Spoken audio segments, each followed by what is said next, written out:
Cache Valley locals say the valley is known for its beauty, its hikes, Utah State University, and Logan's historic downtown. Recently, there's been a change to Logan's downtown. Mayor Holly Danes plans to revitalize the downtown area and to create an atmosphere that will be more inviting. Local historians say while it may be exciting to have new buildings, it is also important to look to the past. So people need to understand that when the pioneers settled in Logan, which wasn't until the late 1850s, this was the land of the Shoshone. The Shoshone referred to this area as the Valley of the Great Spirit. The tribe would hold healing ceremonies in the valley that would scare the pioneers when they first arrived. Historians say the pioneers calmed down when they realized the Shoshone were performing sacred rituals and ended up making the ritual spot a healing place of their own. Today, the Logan Temple stands where the Shoshone held their healing ceremonies. Pioneers forced the Shoshone out of the valley and made Logan a town, but historians say Logan became a city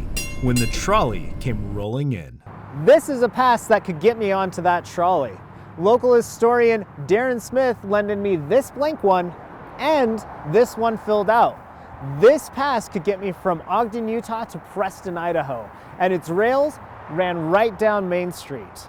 And one lifelong Loganite says it's a bumpy ride. That was my first experience of motion sickness. The trolley got the names of the leaping leaner, the galloping goose, or the puddle jumper, because of its swaying back and forth and then bouncing up and down. David Eccles, along with other businessmen, funded the trolley system, and workers began construction on October 19, 1909. Ted said his trip from Logan to Preston took about 4 hours. The trolley would bring mail or anything else people needed from town to town. And in one case, they were carrying a corpse in a coffin.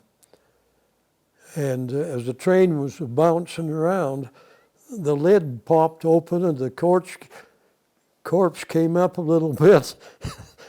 And my dad turned around and looked at that, and if he'd have had a steering wheel, he'd have probably run right off the road.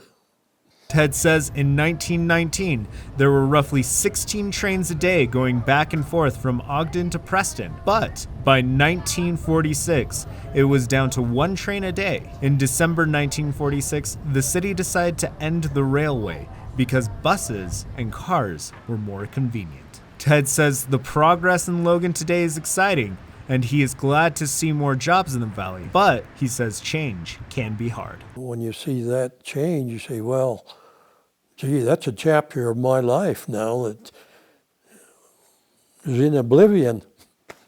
It's gone. One of the changes Ted is talking about is the Emporium that recently came falling down. Whoa, whoa, whoa, whoa.